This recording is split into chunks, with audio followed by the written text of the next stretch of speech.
Hello everyone, welcome to G centric. और इस series को आगे बढ़ाते हैं। और ये क्वेश्चन मैंने लास्ट लेक्चर में दिया था कि एसडब्ल्यू में करना। आप में से बहुत सारे लोगों ने ट्राई भी किया होगा। ठीक है, चलिए क्वेश्चन देखते हैं हम लोग। एट नो लोड कंडीशन, क्या बोला आपको? नो लोड कंडीशन बोला है। तो नो लोड कंडीशन बोलते से ही एक बात दिमाग में आ जानी चाहिए कि आई आर आपका क्या है, जीरो है। No load condition. ठीक है, चलो आगे चलते हैं।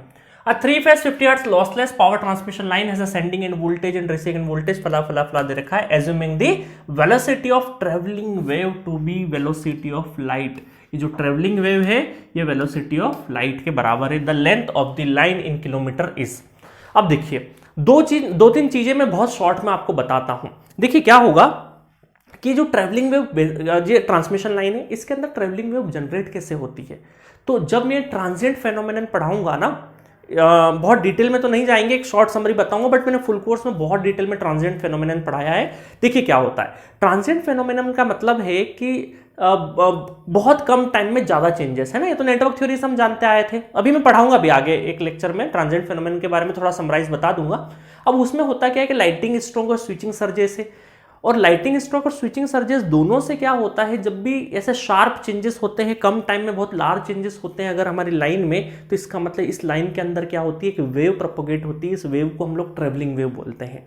ठीक है, इसकी वेलोसिटी इलेक्ट्रोमैग्नेटिक, क्योंकि एनर्जी क्या होती है आपकी, इलेक्ट्रोमैग्नेटिक एनर्जी मतलब कि मैग्नेटिक एनर्जी और इलेक्ट्रोस्टैटिक एनर्जी रहती है, क्योंकि इंडक्टेंस और कैपेसिटेंस फॉर्मेट में होती है। और उस वजह से उसके अंदर क्या होगा, इलेक्ट्रोमैग्नेटिक वेव ट्रेवल करती है। और इलेक्ट्रोमैग्नेटिक जो वेव होती है उसका स्पीड जो होता है approximately equal to speed of light के बराबर होता है, वेलोसिटी ऑफ लाइट के बराबर होता है। ठीक है, और इलेक्ट्रोमैग्नेटिक वेव का जैसे वेलोसिटी ऑफ लाइट तो आपको बहुत सारे लोगों को पता होगी। इलेक्ट्रोमैग्नेटिक का वेलोसिटी कैसे लिखते हैं अगर मीडियम वगैरह में, तो वो एक न्यूमेरिकल में करवा दूंगा, इसी लेक्चर में आ जाएगा वो। ठीक है, तो ये कुछ क्वेश्चंस जो है वो ट्रांजिएंट फेनोमेनन में आते हैं, बट वो मैं यहीं पे करवा दे रहा हूं क्योंकि हमारे इस बोल सकते हैं परफॉर्मेंस ऑफ सॉरी, ये जो हमारा जो थ्योरेटिकल पोर्शन है, क्योंकि इसी में पढ़ा है हम लोगों ने बीटा वेलोसिटी के रिलेशंस और सारा चीज, तो इस वजह से मैं यहीं पे करवा दे रहा हूं। ठीक है, तो ट्रेवलिंग वेव असल में यही होता है। अब इसका सारा चीज निकलता है, वेवलेंथ, वेलोसिटी और सारा चीज निकलता है, जिसके ऊपर हम लोग न्यूमेरिकल कर रहे हैं। अभी इतना समझो, बाकी मैंने डिटेल वर्जन में ट्रेवलिंग वेव क्या होता है, कैसे होता है, सब कुछ डिटेल वर्जन में पढ़ाया है। ठीक है, चलो आगे बढ़ते हैं। तो यहां पर आपको पूछा है नो लोड कंडीशन। अच्छा, नो लोड पे ही ज्यादातर क्यों होता है, फिर हमने केसेस भी पढ़े हैं कि ओपन एंड हो जाए, वन एंड ओपन हो जाए, सडन ओपन हो जाए, सडन शॉर्ट हो जाए, है ना, वो इलेक्ट्रोमैग्नेटिक इलेक्ट्रोस्टेट में कन्वर्ट हो जाए स्विचिंग के टाइम पे। वो सारा चीज थ्योरी आपको याद होगा मेरे ख्याल से, ट्रांजिएंट फेनोमेनन में पढ़ा है सारा का सारा ट्रेवलिंग वेव का कॉन्सेप्ट। ठीक है, चलो तो अब यहां पे ये न्यूमेरिकल करने के लिए हमें क्या करना है, वो पूरी रामायण साइड में रखो, न्यूमेरिकल करना है आपको। तो आपको एक चीज का ध्यान रखना, wavelength equal to we by F equal to 2 pi by beta, है ना। बीटा क्या होता है आपको पता है, सबको फेज कांस्टेंट होता है ना।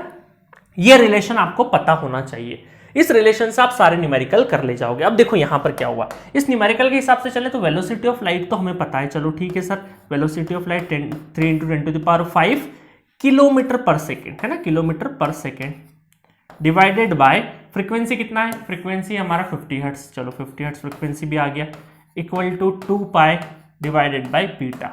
मतलब असल में हम लोग अगर यहां से, है ना, assuming the velocity of light, the length of the line निकालना है, तो ये वाले फॉर्मूले से काम हो जाएगा। अब आप बोलोगे सर इस फॉर्मूले से कैसे काम होगा, भाई यहां तो बीटा निकलेगा, बीटा क्या चीज है आपको पता है, बीटा की जो यूनिट है वो क्या होती है, रेडियन, रेडियन या फिर डिग्री, किसी में भी लिख सकते हैं आप, रेडियन पर मीटर या फिर किलोमीटर। तो इसका जो डिग्री, ये जो बीटा की वैल्यू आएगी रेडियन पर मीटर या पर किलोमीटर में आएगी, लेंथ के फॉर्म में आएगी।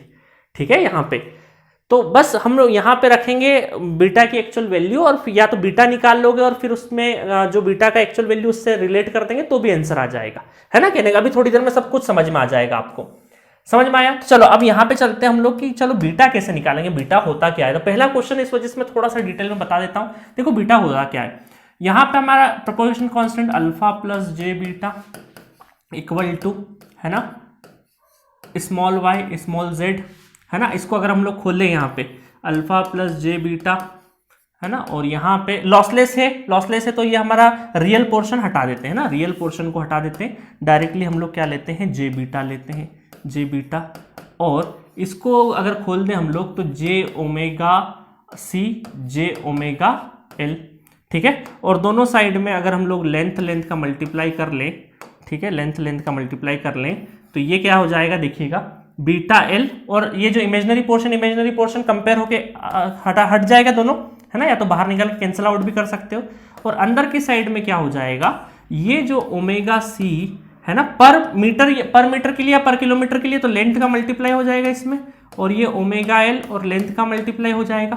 तो असल में ये क्या कहलाएगा, beta L equal to under root, इसको क्या मैं लेंथ का मल्टीप्लाई बोल के डायरेक्टली कैपिटल में, ये स्मॉल में था, लेंथ का मल्टीप्लाई होकर कैपिटल हो जाएगा, कैपिटल वाई और कैपिटल जेड, और बीटा इक्वल टू कितना हो जाएगा, under root Y Z by L, yz by L. या फिर अभी yz बाई एल भी नहीं बोलना है आपको, एक काम करते हैं, चलो इसमें भी मत जाइए, थोड़ा सा और आपके लिए शॉर्ट कर देते हैं। तो एक काम करते हैं, हमें पता है कि ये जैसे ही लेंथ का मल्टीप्लाई हो जाएगा तो यहाँ पे आपका लेंथ बाहर ले लो थोड़ी देर के लिए, है ना, और इसको ऐसा ले लो, ओमेगा स्क्वायर एल सी हो जाएगा।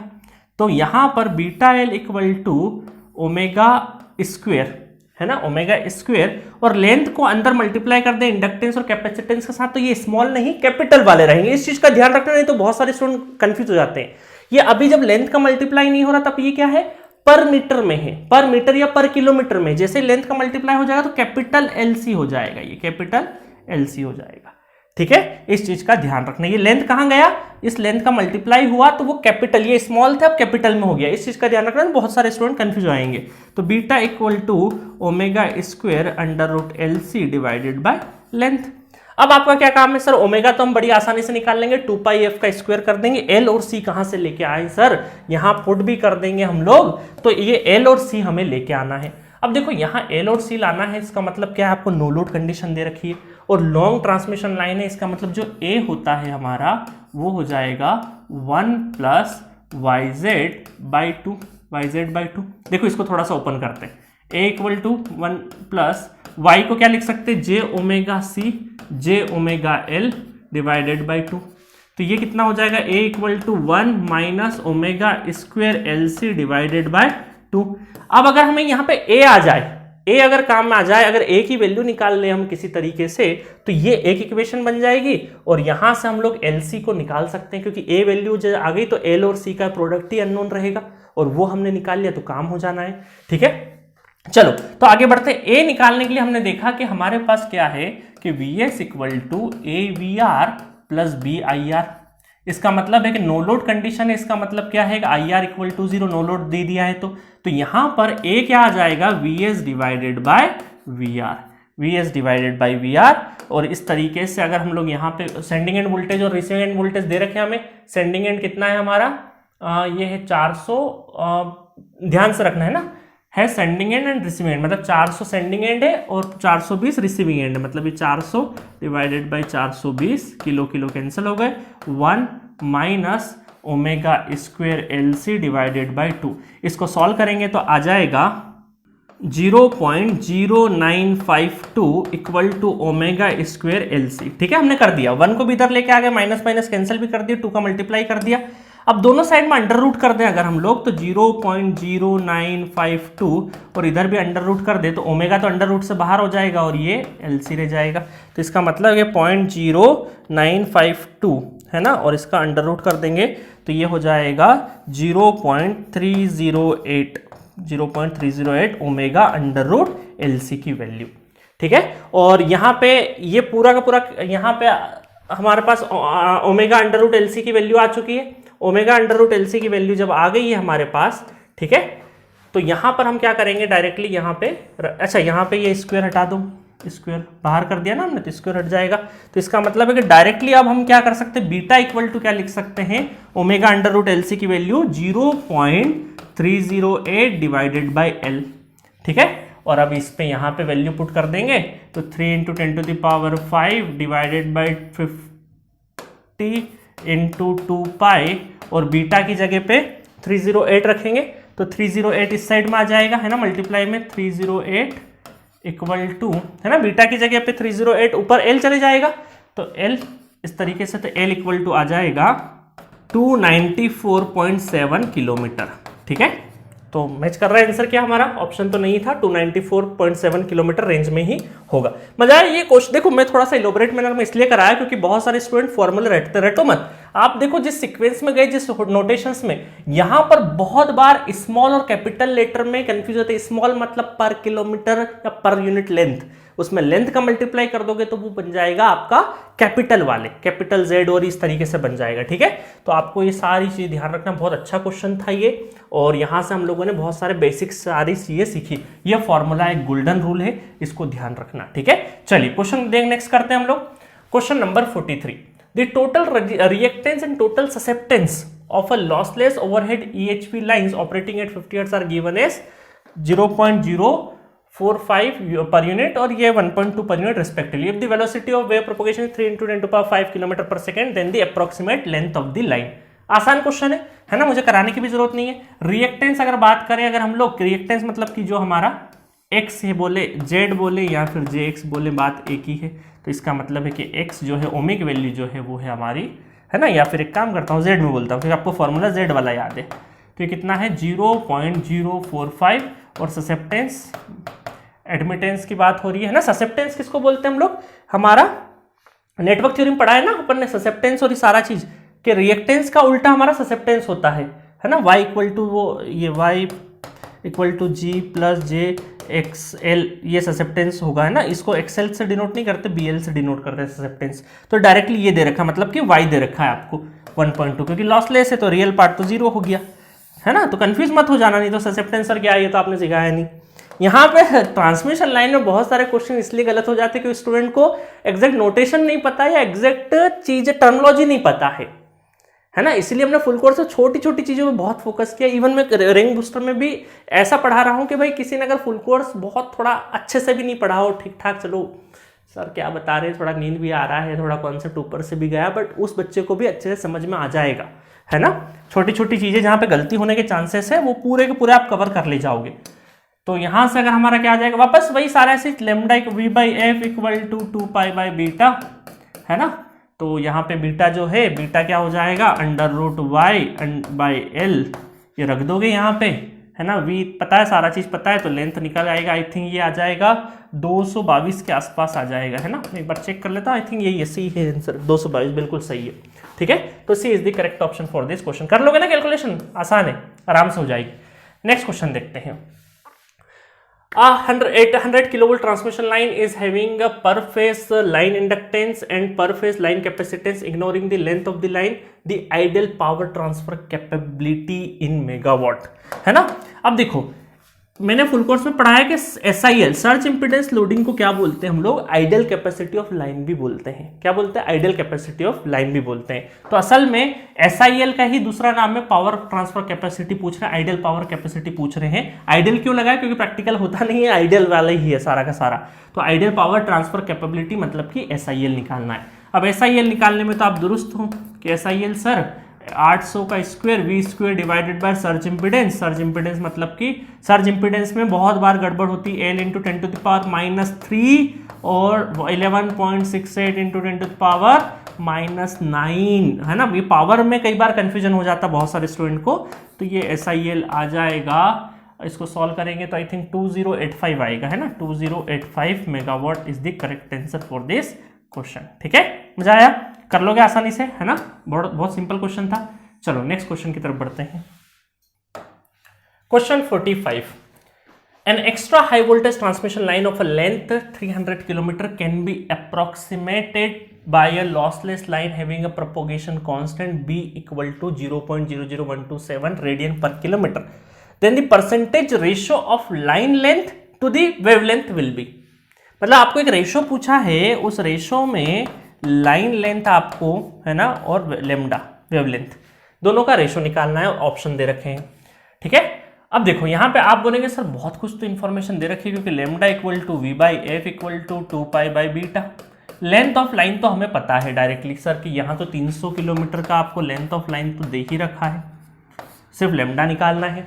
और लेमडा भी निकालना है अगर, तो लेमडा इक्वल टू 2π/बीटा। बीटा कितना है, कितना दे रखा है, 0 रेडियन पर किलोमीटर, 0.00127 पर किलोमीटर है, है ना, पर किलोमीटर, तो किलोमीटर ऊपर आ जाएगा, तो वेवलेंथ का भी क्या हो जाएगा, आपका जो यूनिट है वो किलोमीटर आ जाएगा, है ना। ये करके देख लेते हैं फटाफट, ये हो जाएगा 2 इंटू, या एक काम करते हैं डायरेक्टली, चलो कर ही लेते हैं, और 0.00127, ठीक है। देखिए रेडियन क्या हो जाएंगे, कैंसिल आउट हो जाएंगे, किलोमीटर ऊपर, तो यूनिट क्या हो जाएगा 4944.88 किलोमीटर, ठीक है। बस अब क्या करना है, यहाँ पे 300 1/x कर देते हैं इंटू 300, है ना। 1/x वाला कितना अच्छा फंडा है, यहाँ वैल्यू रख दोगे, वह सारी वैल्यू रख दोगे यहाँ पे, चलो रख देते हैं 4944.88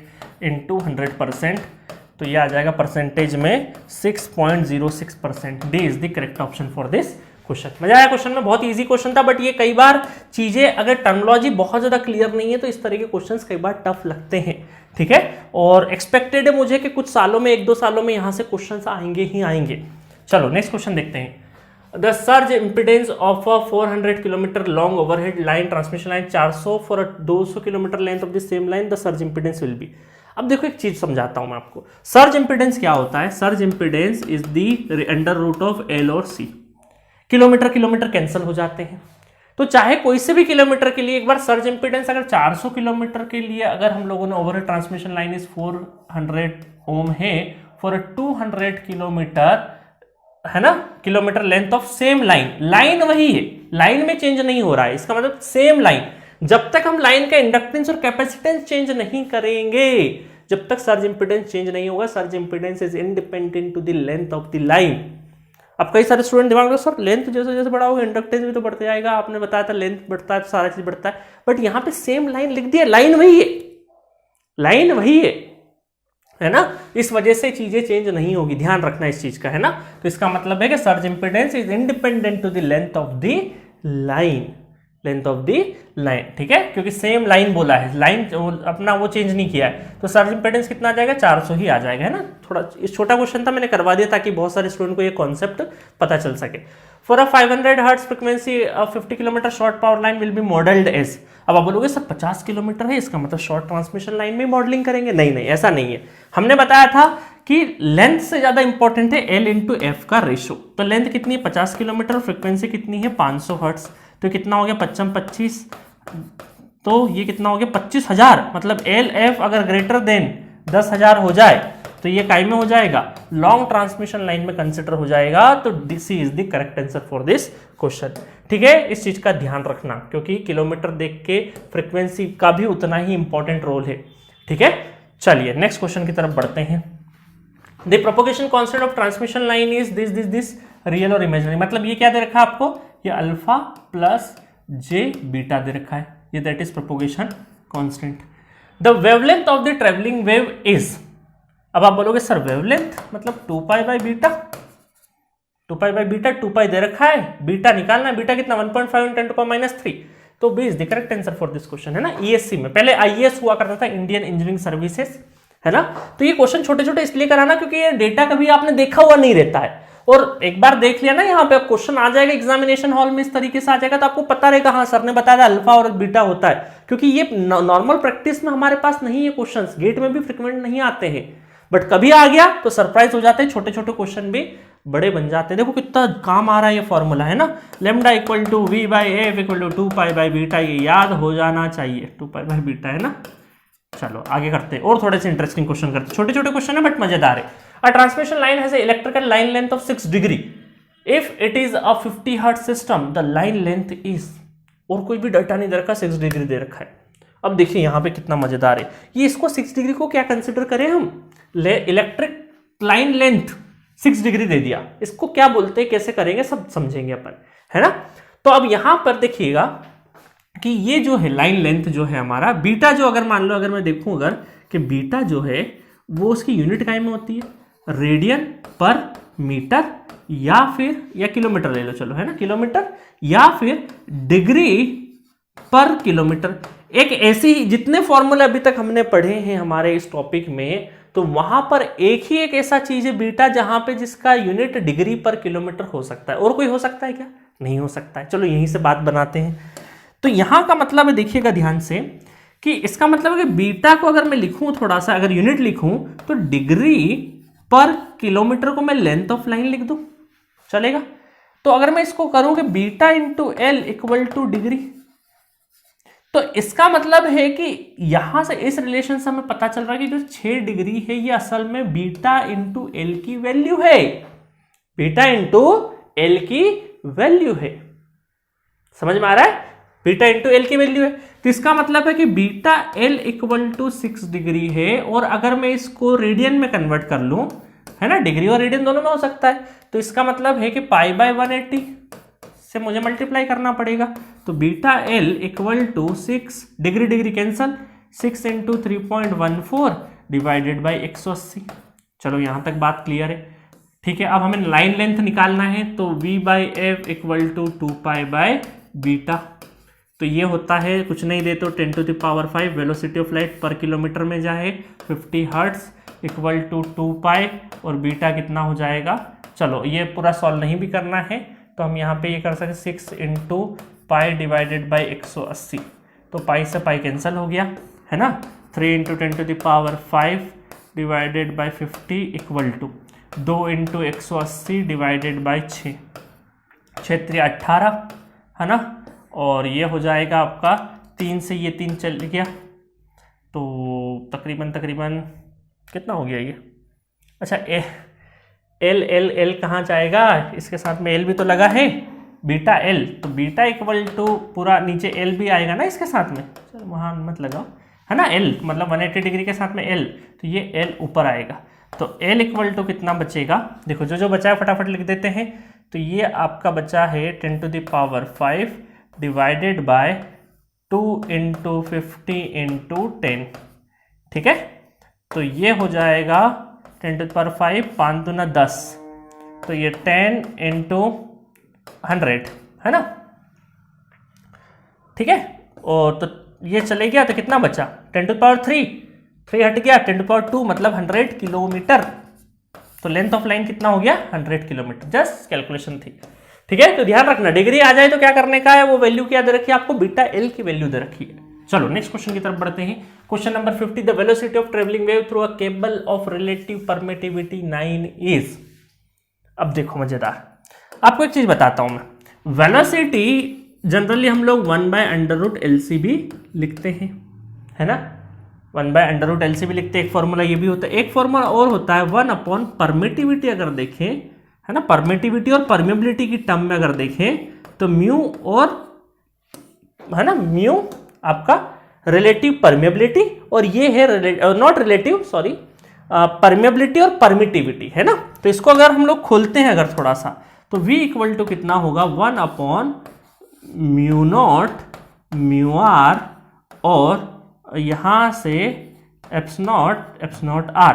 तो इसका मतलब देखो क्या हो जाता है, ध्यान से देखिएगा, है ना। तो यहां पर क्या होगा, ये वाला जो चीज है ना, ये नॉट ये वाला चीज, यहां पे अगर मैं थोड़ा सा इसको करेक्ट कर दूं, तो इसको मैं यहां पे, है ना, ध्यान से देखना, ये हमारा चलो थोड़ा सा डिफरेंट तरीके से लिख देते हैं इसको, मतलब एब्सोल्यूट परमेबिलिटी और एब्सोल्यूट परमिटिविटी दोनों इधर की साइड में, नॉट और म्यू आर और एप्सिलॉन आर, इस तरीके से आ जाएगा।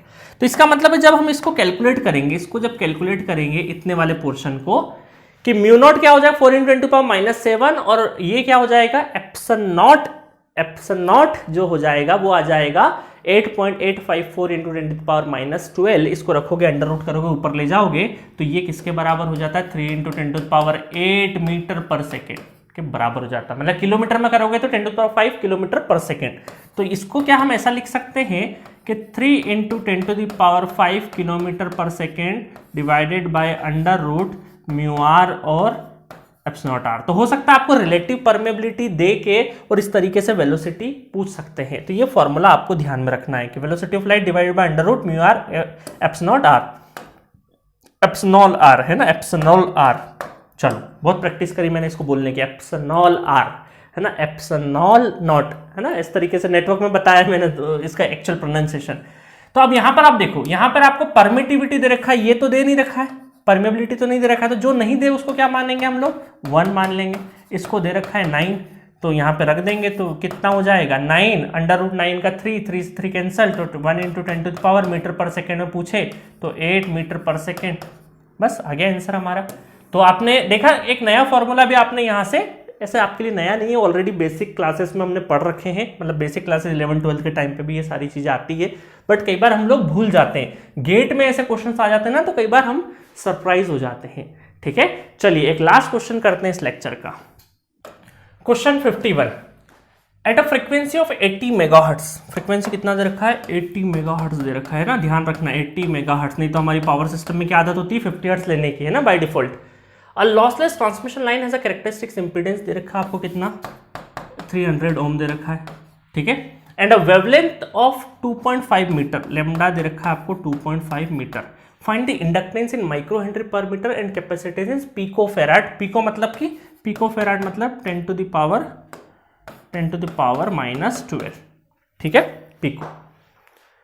चलो, तो यहां पर आपको दे रखा है सारा चीजें, माइक्रो 10 to the power -6 में निकालना है, पिको मतलब 10 to the power -12 के इसमें निकालना है आपको। इंडक्टेंस और कैपेसिटेंस की वैल्यू निकालना है। सर्ज इंपीडेंस दे रखा है, लेमडा दे रखा है।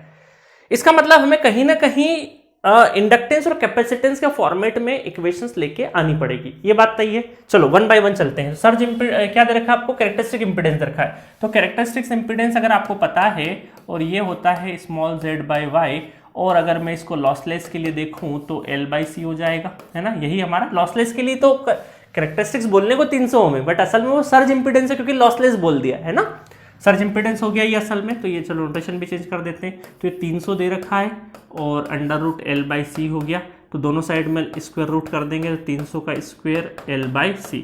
तो इक्वेशन नंबर 1 तो हमारे पास रेडिली अवेलेबल है। इक्वेशन नंबर 2 पे चलते हैं।